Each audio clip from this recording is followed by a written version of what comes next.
Ciao bimbo, ciao Sergetto. Oggi che è la festa del papà, ho deciso di scriverti una lettera.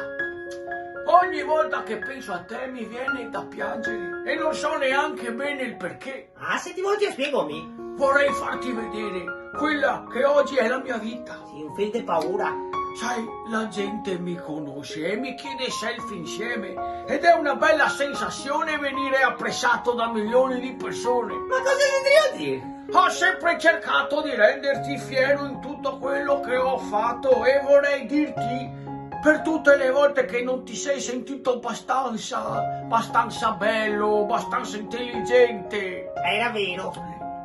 Sai, Sergetto, un giorno un amico mi ha detto: nessuno fa la fila alle giostre per il Brucomela. Ma cosa? Io quando sono sul Brucomela per me è il massimo. Ho due figli bellissimi, Chiara e Michael, e la somma immensa di un sentimento perfetto. Di Giancarla, meglio che non ti dico niente. Ti dovresti basare dove che cammino. Ti vorrei abbracciare, piccolo Sergio, per dirti che alla fine andrà tutto bene e che sì, sono fiero di te. Sì, ti sei l'unico però. Buona festa del papà!